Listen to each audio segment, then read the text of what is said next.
I'm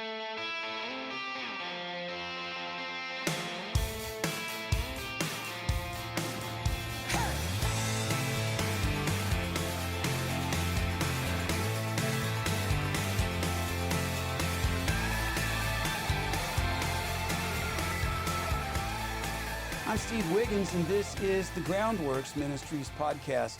Today, we're reading from the book of 2 Chronicles, chapter 8. Let's focus on verse 16. Now, all the work of Solomon was well ordered from the day of the foundation of the house of the Lord until it was finished. So the house of the Lord was completed. All the glory days of Jerusalem. It must have been fantastic to walk through that temple complex and smell the fresh paint still lingering, alongside the fragrance of incense and lamb roasting on the altar. Enemies of Israel were subdued to the point where they posed no real threat. And you can almost hear wise Solomon sighing to his friends, just breathe in the goodness and exhale and relax. All is well. Or was it? In the midst of all the progress reports of chapter 8, one sentence seems out of place.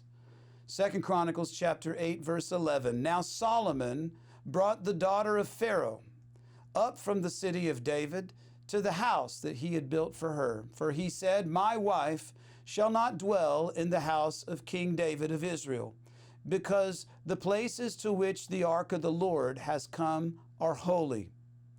You know, it's like I tell my children, never date someone that you would be embarrassed to take to church, right? Don't date somebody you would be embarrassed to take to church. Solomon had entered into compromise, and it didn't seem like a big deal. After all, a political marriage, or several, even may ensure the peace of Israel. Galatians chapter 5, verse 9 says this, a little leaven leavens the whole lump. A little leaven in a lot of time is enough to bring down not only a man, but an entire kingdom.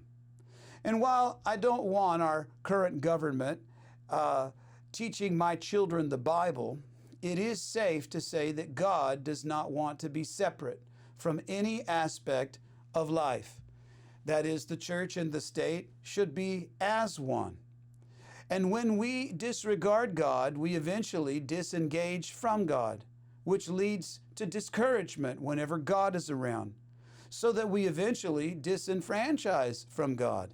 1 Kings chapter 11, verses 4 through 10 says this, For it came to pass when Solomon was old, that his wives turned away his heart after other gods, and his heart was not perfect with the Lord his God, as it was the heart of David his father. For Solomon went after Ashtaroth, the goddess of the Sidonians, and after Milcom, the abomination of the Ammonites. And Solomon did evil in the sight of the Lord, and went not fully after the Lord, as did David his father. Then did Solomon build a high place for Chemosh, the abomination of Moab, in the hill that is before Jerusalem, and for Molech, the abomination of the children of Ammon. And likewise he did for all of his strange wives, which burnt incense and sacrificed to their gods. And the Lord was angry with Solomon, because his heart was turned from the Lord his God, the God of Israel, which had appeared unto him twice, and had commanded him concerning this thing, that he should not go after other gods. But he kept not that which the Lord commanded.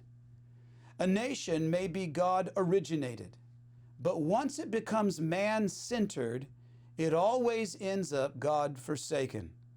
We have been warned. I'm Steve Wiggins. This is the Groundworks Ministries podcast. Groundworks Ministries operates entirely through financial donations from faithful people like you. And your giving to Groundworks Ministries transforms lives. Would you consider making a donation to Groundworks Ministries today? We need your monthly support now more than ever. Donating is secure and it's easy at our website, groundworksministries.com.